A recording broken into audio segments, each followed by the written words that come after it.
Sahabat, salam. Shabbat Shalom. Selamat pagi. Berkati. Bagaimana kabarmu? Luar biasa. Baca belum? Sudah. Hari ini saya sudah masuk lagi yang ketiga kalinya Kejadian sampai Wahyu. Pas tanggal 28 kemarin sudah 2 kali ya. Jadi Januari ini saya baca kitab suci sudah 2 kali dari Kejadian sampai Wahyu. Jadi selama 28 hari itu saya sudah 2 kali dari Kejadian sampai Wahyu. Kenapa sih kok secepat itu? Nah, bagi saya baca kitab suci itu buat kesenangan. Karena baca kitab suci itulah adalah makanan rohani saya setiap hari. Selama 22 tahun, memasuki 22 tahun ini saya baca kitab suci, dan hari ini pun kemarin tanggal 28 itu sudah 149 kali. 149 kali dari Kejadian sampai Wahyu selama 22 tahun, masuk 22 tahun, tidak pernah berhenti. Jadi dari tahun 2000 sampai saya bicara ini tidak pernah berhenti. Saya mengatakan saya ini bukan pengangguran, saya ini orang bekerja. Dimanapun saya berada, ya saya baca kitab suci. Kesibukan apapun, saya tetap baca namanya kitab suci. Sehingga saya habiskan sampai saya bicara ini sudah 149 kali. Tuhan mengizinkan nanti minggu depan saya habis puasa. Tanggal 9 itu saya habis puasa selama 40 hari, 23 jam. Bisa-bisa nanti saya 40 hari itu bisa 3 kali dari Kejadian sampai Wahyu. Balik lagi hari ini kita belajar lagi isi kitab suci ini, atau isi hati Tuhan. Tertulis di dalam isi kitab suci ini, kita belajar bersama-sama. Hari ini terambil dari Kisah Para Rasul. Jadi hari ini terambil dari Kisah Para Rasul. Kisah Para Rasul 1 sampai yang ke ayat 1 sampai yang ke 35. Jadi sekali lagi Kisah Para 10, Kisah Para 10 ayat 1 sampai yang ke 35. Silakan dibaca yang kencang. Di Kaisera ada seorang yang bernama Cornelius, seorang perwira pasukan yang disebut pasukan Italia. Ia saleh, ia serta seisi rumahnya takut akan Tuhan, dan ia memberi banyak sedekah kepada umat Yahudi dan senantiasa berdoa kepada Tuhan. Dalam suatu penglihatan kira-kira jam 3 petang, jelas tampak kepadanya seorang malaikat Tuhan masuk ke rumahnya dan berkata kepadanya, "Cornelius." Ia menatap malaikat itu dan dengan takut ia berkata, "Ada apa Tuhan?" Jawab malaikat itu, "Semua doamu dan sedekahmu telah naik ke hadirat Tuhan, dan Tuhan mengingat engkau. Dan sekarang suruhlah beberapa orang ke Yope untuk menjemput seorang yang bernama Simon dan yang disebut Kefa. Ia menumpang di rumah seorang penyamak kulit yang bernama Simon yang tinggal di tepi laut." Setelah malaikat yang berbicara kepadanya itu meninggalkan dia, dipanggilnya 2 orang hambanya beserta seorang prajurit yang saleh dari orang-orang yang selalu bersama-sama dengan dia, dan sesudah ia menjelaskan segala sesuatu kepada mereka, ia menyuruh mereka ke Yope.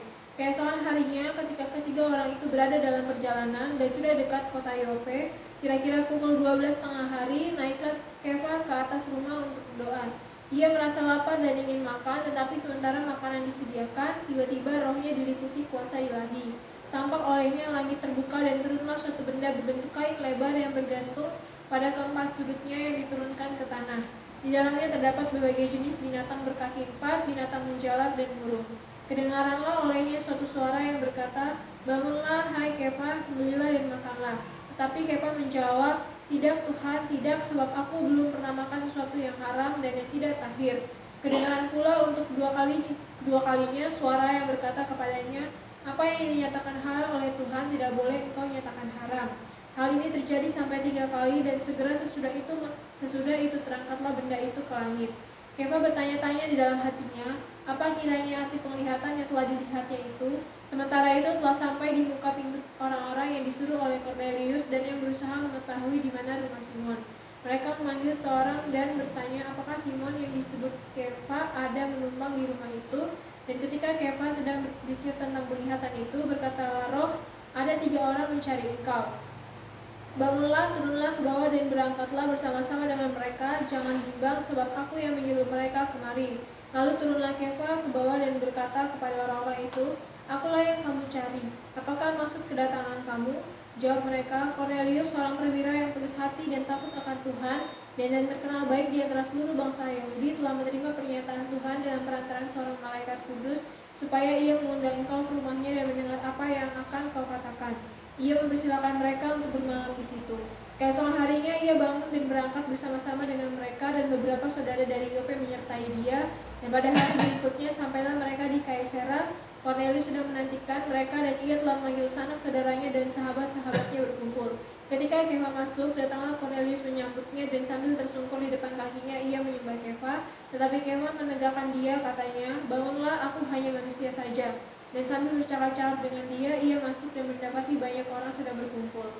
Ia berkata kepada mereka, kamu tahu betapa kerasnya larangan bagi seorang Yahudi untuk bergaul dengan orang-orang yang bukan Yahudi atau masuk ke rumah mereka. Tetapi Tuhan telah menunjukkan kepadaku bahwa aku tidak boleh menyebut orang najis atau orang tidak tahir. Itulah sebabnya aku tidak berkeberatan ketika aku dipanggil. Lalu datang kemari, sekarang aku ingin tahu apa sebabnya kamu memanggil aku. Jawab Cornelius, 4 hari yang lalu kira-kira pada waktu yang sama seperti sekarang, yaitu jam 3 petang, aku sedang berdoa di rumah. Tiba-tiba ada seorang berdiri di depanku, pakaiannya berkilau-kilauan, dan ia berkata, Cornelius, doamu telah didengar Tuhan, dan sedekahmu telah diingatkan di hadapannya. Suruhlah orang ke Yope untuk menjemput Simon yang disebut Kefa. Ia sedang menumpang di rumah Simon, seorang penyamak kulit yang tinggal di tepi laut. Karena itu segera kusuruh orang kepadamu, dan dengan senang hati engkau telah datang. Sekarang kami semua sudah hadir di sini di hadapan Tuhan untuk mendengarkan apa yang ditugaskan Tuhan kepadamu. Lalu mulailah Kefa berbicara, katanya, sesungguhnya aku telah mengerti bahwa Tuhan tidak membedakan orang. Setiap orang dari bangsa manapun yang takut akan dia dan yang mengamalkan kebenaran berkenan kepadanya. Luar biasa saudara ya. Dari bangsa manapun ditutup ayat 35. Dari bangsa manapun yang mengamalkan kebenaran, orang itu akan selamat. Jadi dari orang manapun atau bangsa manapun yang mengamalkan kebenaran, saya mau tanya jemaat. Pada waktu ditulis ini, pada waktu dia mengucapkan namanya kata-kata ini, mengamalkan kebenaran yang dimaksud itu apa? Taurat. Halo? Taurat. Ya. Pada waktu dia mengatakan keluar dari mulutnya tadi namanya Kefa ini, yang dia ingat kebenaran itu apa? Taurat. Taurat, saudara. Ya. Jadi yang ada dalam pikiran yang namanya Kefa ini adalah namanya Taurat. Sudah tidak ada namanya Matitia sampai Wahyu sudah. Ya. Ini yang jadi masalah selama ini. Solian kekristen di dunia ini yang miliaran orang itu, ya, yang dianggap tadi itu kebenaran adalah namanya Matitia sampai Wahyu sudah. Tidak ada dalam pikiran mereka pada waktu itu yang mereka anggap kebenaran itu adalah namanya Taurat, saudara. Taurat dan kitab para nabi. Ya, jadi kitab para nabi itu bukan bikin perintah baru lagi, bukan, Pak.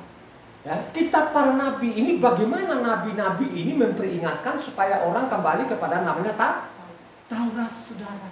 Gitu? Ya.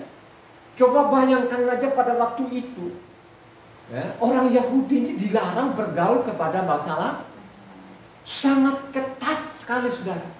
Sangat ketat sekali pada waktu itu tidak boleh namanya bergaul dengan bangsa lain.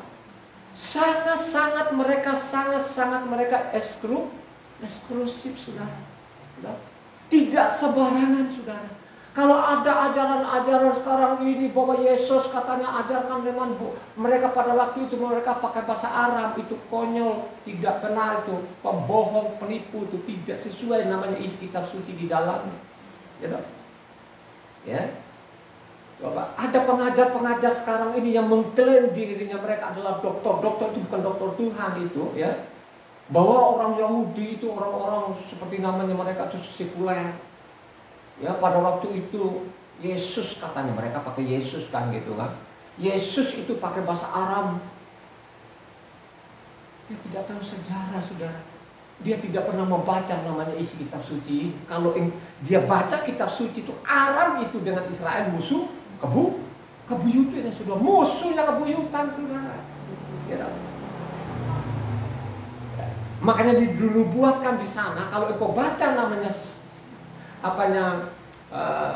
dua raja-raja 16 sana dibuatkan itu bahwa Aram nanti akan habis dan ya. Kenapa seperti itu? Karena orang Aram ini yang berkedudukan di Damsyik atau yang sekarang dikatakan Suria, ya. Dulu itu namanya Damsyik, ya. Ibu kotanya dulu itu namanya Damsyik, sekarang Damaskus, ya. Disitulah orang-orang Aram sudah, ya. Ini yang jadi masalah, saudara. Sampai saat ini bermasalah. Apakah orang-orang mengerti nggak namanya mengamalkan? Saya mau tanya kepada jemaat itu, mengamalkan itu apa? Halo? Mengarti daripada mengamalkan ini penting sekali. Kenapa saya angkat ini? Mengamalkan itu ada kemarin yang protes sama saya. Protesnya begini. Berbahagialah orang yang menguduskan Sabat. Saya mengatakan berbahagialah orang yang menguduskan Sabat. Ada orang protes. Oh tidak ada Pak, di King James sana tidak seperti itu katanya. Katanya diberkati, gitu kan? Jadi orang ini tidak ngerti berkat itu apa artinya. Dia tidak ngerti. Kalau dia ngerti, mestinya dia tidak protes. Berbahagialah orang yang menguduskan berkat itu apa?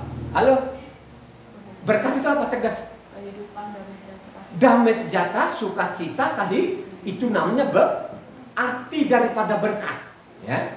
Jadi arti daripada berkat itu sukacita, damai sejahtera, kehidupan, kesehatan dan lain-lain. Itu namanya berkat.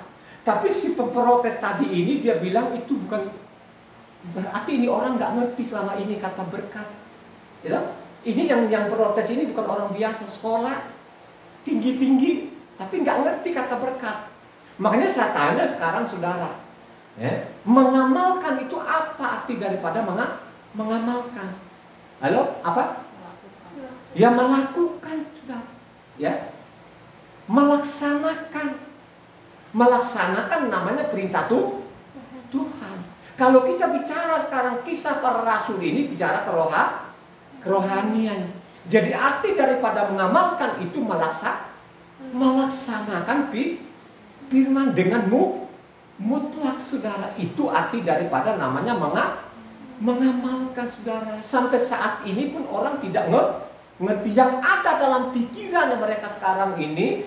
Itu namanya Matitya sampai Wahyu, saudara. Dia tidak ngerti ini yang namanya dari Matitya ini ke Wahyu itu 300 tahun kemudian baru dibukukan, saudara. Ya. Pada waktu itu, pada zamannya rasul-rasul itu mereka pakai namanya kitab Taurat dan kitab para nabi, saudara. Kalau engkau maju sedikit sana Kisah 13 itu, apa yang mereka pakai di sana Kisah 13 itu adalah kitab Taurat dan kitab para nabi, saudara. Ya.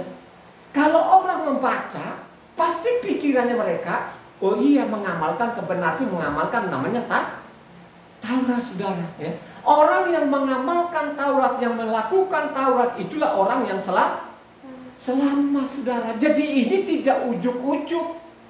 Ini tidak ujuk-ujuk, ya. Sudah dikasih perintah dari awal. Apa tulisannya di sana di Imamat 18 ayat 5? Tolong dibaca. Imamat 18 ayat 5. Sesungguhnya kamu harus berpegang pada ketetapanku dan peraturanku. Orang yang melakukannya akan hidup karenanya, akulah Yahweh. Orang yang mengamalkan namanya Taurat itu orang yang hidup, saudara. Coba sekarang dibalik sekarang ini yang ada di kolong langit sekarang ini. Taurat itu sudah buat saja Taurat. Mereka terang-terangan sekarang itu Taurat suruh Kalau sudah buang Taurat jadi apa? Jadi apa, saudara? Mati, saudara. Tidak ada namanya pengampunan.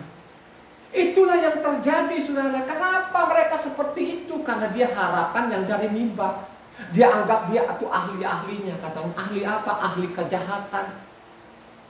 Ini mereka jahat sekali ini, saudara. Ya? Mereka menganggap Taurat itu sudah tidak mau. Memang bukti betul-betul mereka buang, saudara. Ya. Kemarin saya ngomong masalah nama. Masalah nama pribadinya, nama gelarnya, wujudnya.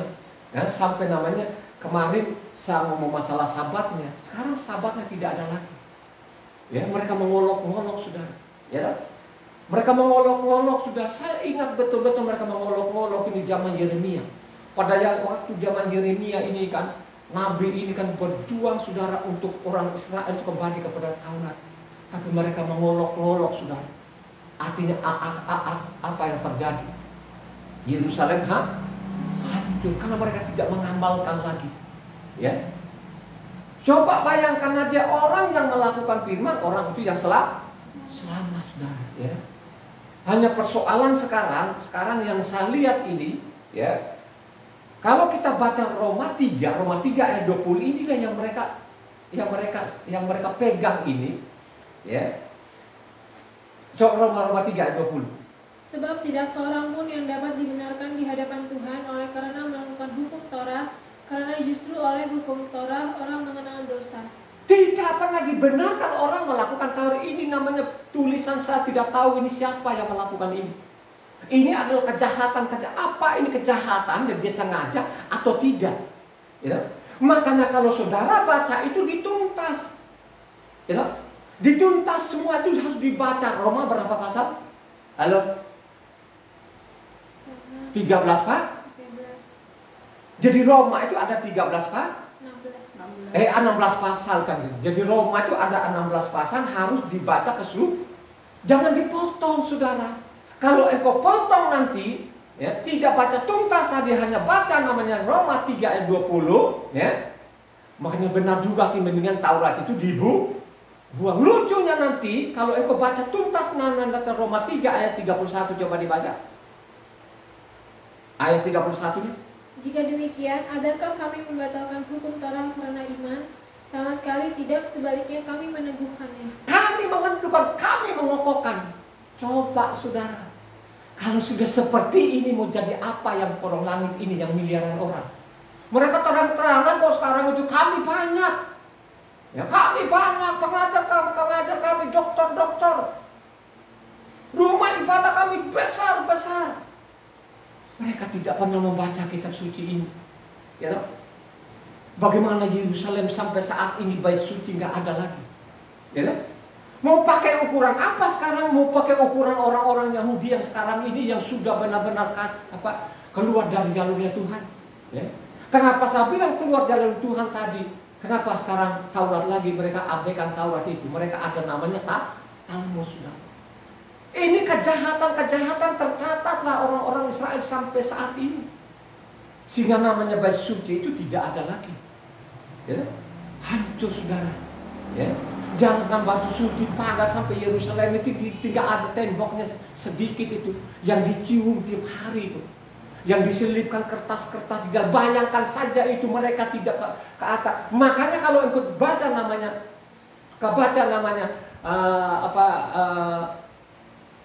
Yohanes 4 ayat 26, coba baca 24. Tuhan itu roh, dan barang siapa menyembah dia harus menyembahnya dalam roh dan kebenaran. Ya, jadi dia harus menyembah dalam roh dan kebenaran, saudara. Ya. Kalau kita baca dari sana bicara kepada siapa? Perempuan baik-baik, pelacur ini. Pelacur dia tukang kumpul kebo, saudara. Ya. Ya. Nenek moyang kami menyembah di gunung ini, tapi ada waktunya tidak demikian. Harus menyembah dalam roh dan kebenaran, saudara. Bukan di batu-batu diselapkan, itu bukan. Tuhan tidak mau itu. Ini adalah bikinan-bikinan manusia. Ya. Sekarang itu ada di tembok di Yerusalem, tinggal sisa-sisa pagarnya itu. Ya. Saya yang belum ke sana, tapi lihat di TV kan begitu. Mereka selipkan namanya kertas-kertas di sela-sela batu itu. Mereka pergi di situ dicium itu temboknya, mereka menangis. Mereka tidak menangis kepada namanya Yahweh penyala. Jangan Yahweh itu mereka sudah tidak kenal lagi. Yahweh itu tidak kenal lagi. Akhirnya apa yang mereka angkat? Apa? Adonai dan Hasem, saudara. Sama persis waktu zamannya Yerobeam. Yerobeam di sana pun juga zaman Yerobeam itu Yahweh dikasih nama juga disamakan dengan Baal, dengan Aserah, saudara. Apakah Tuhan itu mau nggak? Tidak mau. Sama sekali tidak mau. Maka pada waktu itu ada namanya Nabi Elia, saudara. Nabi Elia, oke lah kita sekarang deh, kalau memang itu dia bernama namanya Baal dengan Aserah, marilah kita uji. Ya, silakan memanggil kalian pakai nama Baal atau Aserah, saya akan panggil nama Yahweh. Ya. Yang menjawab nanti dengan api, itulah namanya Tuhan yang maha kuasa, saudara. Apalagi saudara, ya. Coba, yang mengamalkan kebenaran itu, orang itu akan selamat, saudara. Ya. Hanya persoalan kalau dibaca Roma tadi 20, ya. Ini yang saya baca ini ada surat-surat Rasul saya yang bermasalah di sana, bukan bermasalah sebenarnya, ada tangan-tangan jahil itu. Tangan jahil ini kan sudah dinubuatkan. Dinubuatkan di mana? Ayo. Tangan-tangan yang tidak bertanggung jawab ini sudah dinubuatkan enggak? Di mana?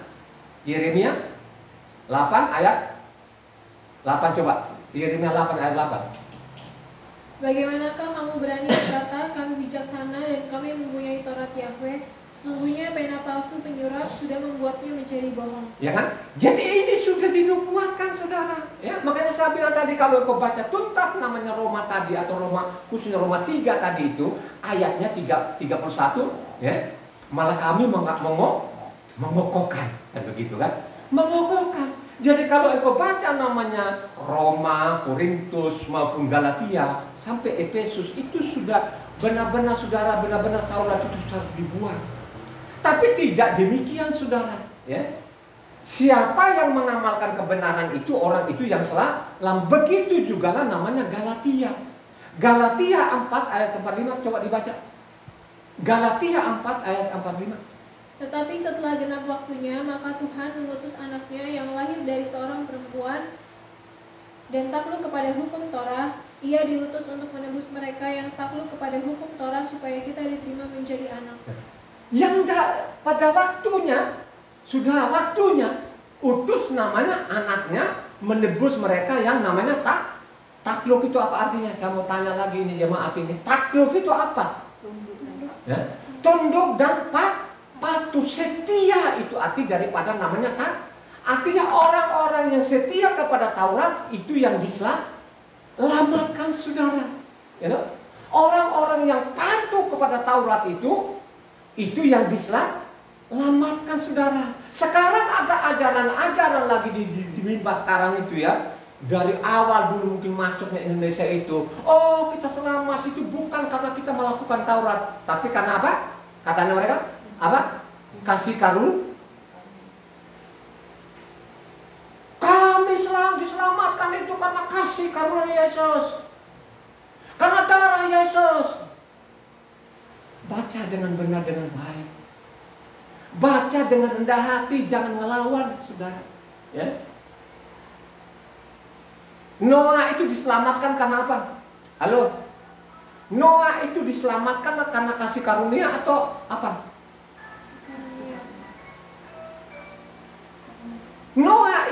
Noah itu dengan istri dan anaknya diselamatkan karena kasih karunia. Kasih karunia itu tidak sembarangan, saudara. Kasih karunia itu orang-orang benar, orang-orang yang patuh, saudara. Ya, itulah yang diputar balikan sekarang ini sehingga tidak ada lagi yang mengamalkan. Coba kalau kamu baca namanya Kejadian 6 ayatnya 8-9. Baca Kejadian 6 ayatnya 8-9. Tetapi Noah mendapat kasih karunia di mata Yahweh. Inilah riwayat Noah. Noah adalah seorang yang benar dan tidak bercela di antara orang-orang sezamannya, dan Noah itu hidup bergaul dengan Tuhan. Ternyata dia memperoleh kasih karunia itu karena dia bergaul dengan Tuhan. Dia patuh kepada Tuhan. Dia mengamalkan namanya firman Tuhan. Tuhan, saudara. Itulah yang diputar-putar sekarang ini, tidak ada lagi yang mengamalkan namanya Taurat ini, saudara. Padahal di dalam kalau kita baca namanya Roma 1 ayatnya 5, apa katanya? Kami memperoleh kasih karunia dengan jabatan namanya Rasul untuk menuntun setiap bangsa taat kepada Coba baca, apa benar nggak demikian? Dengan perantaranya kami menerima kasih karunia dan jabatan Rasul untuk menuntun semua bangsa supaya mereka percaya dan taat kepada namanya. Taat kepada nama yang dimaksud nama siapa di situ, saudara? Nama Yesus, namanya Isa, namanya Yesua. Kalau engkau tidak belajar dengan benar, dengan baik, itu sorga akan jauh, saudara. Saya bukan ngancam, saudara, ada firmannya, ada pasalnya. Ya, kami ini memperoleh namanya kasih karunia dan jabatan namanya Rasul untuk menuntun setiap bangsa taat kepada namanya, saudara. Ya, bagaimana lu mau mengamalkan namanya kebenaran tadi itu kalau Taurat kau buang? Sekarang mereka buang Taurat nggak sekarang ini? Yang ada di kolong langit yang miliaran ini, mereka buang nggak? Ya, mereka buang. Sahabatnya tidak ada lagi, pondok daunnya tidak ada lagi, sapuannya tidak ada lagi, pesaknya tidak ada lagi. Semua dirubah. Apakah ini lu mengamalkan? Apakah ini lu patuhi? Padahal dia mengatakan tiba saatnya mengutus anaknya untuk menyelamatkan yang namanya takluk kepada namanya Taurat. Ya. Jadi kalau engkau baca namanya Galatia di sana, ya, khususnya Galatia 3 itu, oh itu namanya Taurat itu sudah buang, saudara. Ya. Tapi kalau kita baca namanya Galatia 4 baru jelas, saudara. Ya. Makanya perlu saudara itu membaca itu jangan dipenggal. Baca seutuhnya. Setiap surat itu dibaca seutuhnya. Supaya engkau punya pemahaman yang benar, saudara. Ya. Dia mengatakan tadi barang orang siapa saja yang melakukan firman Tuhan tadi, orang itu yang salah lama, saudara. Jadi mengamalkan itu sama dengan melakukan, saudara. Inilah yang tidak dipahami oleh manusia-manusia yang ada di kolong langit. Akhirnya ada namanya perjanjian baru, saudara. Ya, ada perjanjian baru, sudah sekarang terang-terangan mereka. Oh, kami tidak sama dengan orang Yahudi. Kami orang Kristen ini, kami tidak sama itu orang Yahudi. Mereka tegas, saudara. Saya itu setuju. Ya. Mereka benar-benar tidak sama kok. Bagaimana tidak mau sama? Tuhannya beda. Ya, hari-hari rayanya beda, perintah, pokoknya beda semua di dalam, tidak ada yang sama. Gitu. Coba, apakah namanya Yahweh ini tidak melalui YouTube? Apakah tidak mereka baca? Itu yang miliaran orang baca nggak di YouTube itu? Ya, bahwa sudah sekarang nama Yahweh, namanya Yesua, mereka baca nggak di YouTube? Ya, pasti pernah mereka baca, saudara, tapi tidak melalui. Mereka terang-terangan sekarang orang Kristen, oh kami tidak sama. Makanya saya mengajarkan kepada jemaat ada 2 sekarang. Ada namanya ajaran dari Sion atau Yerusalem dan ada dari bangsa-bangsa, saudara. Nah, makanya dibilang kalau kita baca di sana di Matitia itu lebih suka namanya perintah manusia daripada benar nubuatan Yesaya. Nubuatan Yesaya itu benar-benar terjadi. Coba, gitu. Itu tadi karena malas membaca, tidak mau membaca, saudara. Kalau sudah tidak mau membaca seperti itu mau jadi apa? Ya kan? Lu di dunia saja pun ini kalau lu mau jadi orang pintar kan harus kau baca. Kalau kau tidak baca, ya itu tadi, gitu. Ya. Makanya anak-anak saya ini harus kamu belajar. Saya didik dari kecil mereka ini belajar dengan baik, sehingga nanti ilmu yang kau pegang itu yang kau pelajari benar-benar nanti kau laksanakan pada waktu kau kerja. Tapi kalau hanya engkau menggondol-gondol ijazah itu, hanya menggondol-gondol, akhirnya lulusan bertahun-tahun, ya, akhirnya nanti pada waktu lu kerja tidak maksimal lagi, ya, karena engkau malas belajar, ya. Banyak di luar sana, ya, ilmu psikologi saja seperti itu. Makanya pada waktu saya kerja dulu itu, teman-teman saya banyak sekali, ada yang lulusan UI lah segala macam. Coba, ya, waduh, dihadapkan kita kerja, ya, terujilah di situ, saudara. Kenapa seperti itu? Mungkin saja pada waktu di kuliahnya itu, ya, tidak sekolah yang benar, tidak belajar yang benar, sehingga ilmu yang dia dapat itu tidak maksimal. Ya. Kalau saya dulu orang teknik, saya pelajar, saudara, saya baca buku dan saya pelajari, sehingga pada waktu saya kerja maksimal saya laksanakan. Bukan sekedar saya orang teknik, tapi tidak tahu teknik. Ini kan ngawur ini, ya. Saya belajar dan belajar. Begitu juga lah kerohaniannya sekarang ini saya belajar, saya baca setiap hari, ya, supaya kita ini tidak dibodohi. Ya. Kalau kita lihat sekarang ini apa yang namanya kisah para rasul ini, apakah sudah ditulis nggak? Siapa ini namanya Cornelius ini? Sudah ditulis atau ujuk-ujuk ada di kisah para rasul?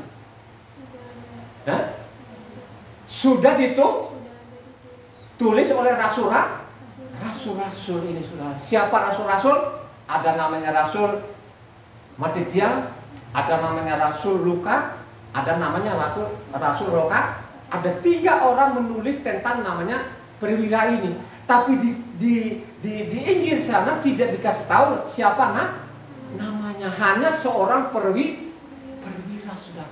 Seorang perwira ini, saudara, kalau zaman dulu, saya ingat betul-betul waktu kecil dulu, karena memang kakak saya itu ada rumahnya di pinggir asrama tentara, karena memang tanah kita ada di situ dulu, tengah kota Kabubak ini. Nah, pinggir rumah itu kan ada asrama tentara. Melihat tentara dulu yang kumisnya seperti saya begini, kumisnya nggak ada jenggotnya gitu, takut, saudara. Mereka kalau lihat tentara itu sangat-sangat, saudara. Coba bayangkan aja zaman dulu itu ada seorang tentara yang rendah hati, saudara. Jadi perwira ini adalah yang ditulis namanya Matitia maupun Luka maupun Yohanes, tidak lain tidak bukan adalah namanya Cornelius, saudara. Ya, dia seorang namanya perwira yang rendah hati, saudara. Rupa-rupanya ini perwira ini dia ajak semua keluarganya, saudara, istrinya, anaknya maupun pembantu rumah tangga itu percaya kepada namanya Yahweh, saudara. Ada tandingannya nggak namanya perwira ini? Lalu ada tandingannya dengan bangsa Israel? Tidak ada, gitu. Makanya dia kaget pada waktu itu. Luar biasa. Iman sebesar ini tidak pernah saya ketemukan namanya di bangsa Israel. Tidak pernah saya ketemukan. Kalau engkau baca namanya berapa? Matitia 8 ayatnya 5-13. Dicepatin. Ketika Yeshua masuk ke Kapernaum, datanglah seorang perwira mendapatkan dia dan memohon kepadanya, "Tuan, hambaku terbaring di rumah karena sakit lumpuh dan ia sangat menderita." Yeshua berkata kepadanya, "Aku akan datang menyembuhkannya." Tetapi jawab perwira itu kepadanya, "Tuan, aku tidak layak menerima Tuan di dalam rumahku. Katakan saja sepatah kata, maka hambaku itu akan sembuh. Sebab aku sendiri seorang bawahan dan di bawahku ada pula prajurit. Jika aku berkata kepada salah seorang prajurit itu pergi, maka ia pergi, dan kepada seorang lagi datang, maka ia datang, ataupun kepada hambaku kerjakanlah ini, maka ia mengerjakannya." Setelah Yeshua mendengar hal itu, heranlah ia dan berkata kepada mereka yang mengikutinya, "Aku berkata kepadamu, sesungguhnya iman sebesar ini tidak pernah aku jumpai pada seorang pun di antara orang Israel. Aku berkata padamu, banyak orang akan datang dari timur dan barat dan duduk makan bersama-sama dengan Abraham, Ishak, dan Yakub di dalam kerajaan surga, sedangkan anak-anak kerajaan itu akan dicampakkan ke dalam kegelapan yang paling gelap. Di sana akan terdapat ratap dan ketak gigi." Luar biasa, dia kaget, saudara. Tidak saya ketemukan namanya iman sebesar ini di Israel. Kalau engkau baca tadi ayat 10 di sana, kagak saudara, tidak ketemukan di orang Israel saudara. Ya. Bayangkan saja, jangan deh Tuhan, jangan datang ke tempatku tidak layak, dan saya pun juga tidak layak mau ketemu tuh. Omongkan saja satu kata deh, hambaku itu akan luar biasa saudara. Itulah pada waktu tahun 2000 itu. Ya, makanya saya mengatakan ini, saya mengatakan berulang-ulang kali. Ya, paling tidak dampaknya itu saya baca kitab suci, dampaknya itu saya ikut Tuhan itu, paling tidak 50% itu hilang. Ya, dari temperamenku tadi itu, ya. Ya, lawan dan lain sebagainya itu saudara, paling tidak itu kurang 50%. Ya. Coba bayangkan saja saudara. Ya. Saya baca dari tahun 2000 sampai saya bicara ini. Ya. Sehingga terus saya ketemukan, sudah ketemu ini sudah 100 ke 49 kali ketemu namanya.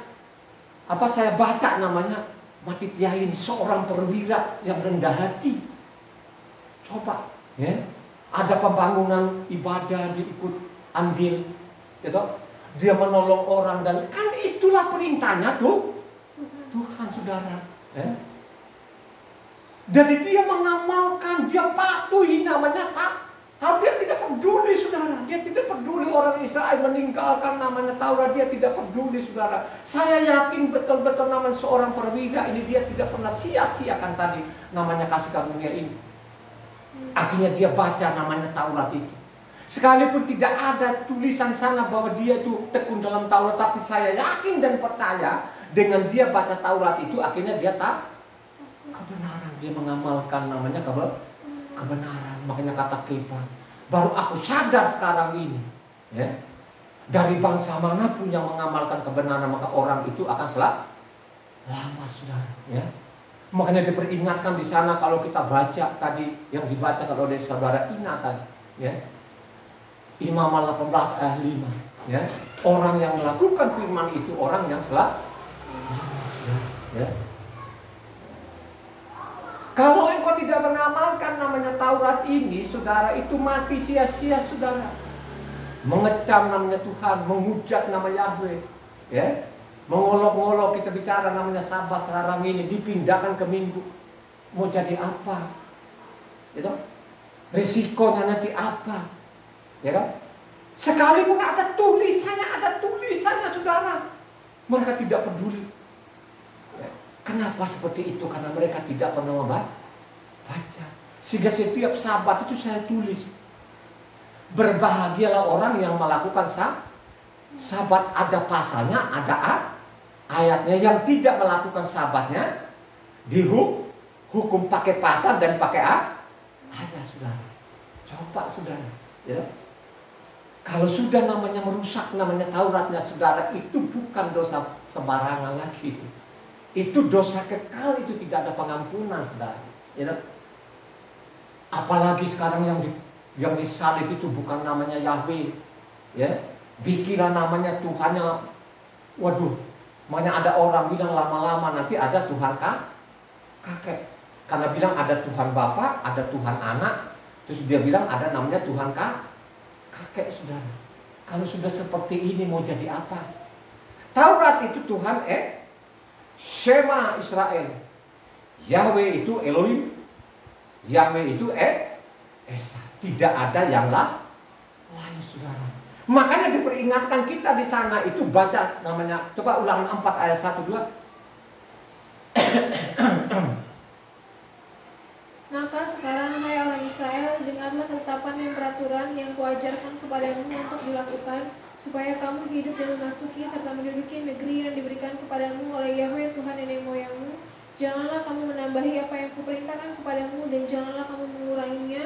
Dengan demikian kamu berpegang pada perintah Yahweh Tuhanmu yang kusampaikan kepadamu. Jangan kamu menambahi, jangan kamu mengurangi. Lakukan perintah Tuhan, lakukan Taurat itu. Makanya aku lanjutkan hidupmu saudara. Ya. Saya melihat sekarang ini luar biasa saudara. Ada di kolong langit. Gitu. Kamu bilang Yesus itu dia dahsyat luar biasa, kamu bilang dahsyat tahu dari mana? Ya, saya mau pengen tantang juga sama mereka-mereka itu. Ya. Oh, kalau saya bilang saya selamat di luar sana pun juga tidak menganggap Tuhan, kan dia juga selamat. Kalau dia bilang oh saya punya duit loh, nggak ada apa-apanya di luar sana uangnya sampai tidur di atas duit, apa kelebihan? Kalau saya dari dulu dari tahun 2000 mau buktikan bahwa Yahweh itu juru selamat, saya mau buktikan, buang saja itu obat, buang aja, buang, jangan kok ke dokter, dia dokter kita. Dia buktikan nggak? Dia buktikan selama 22 tahun. Ya. Sehingga saya mengatakan itu bahwa Yahweh dahsyat. Taurat itu dahsyat, saudara. Ya. Saya baca dan saya baca dan saya baca.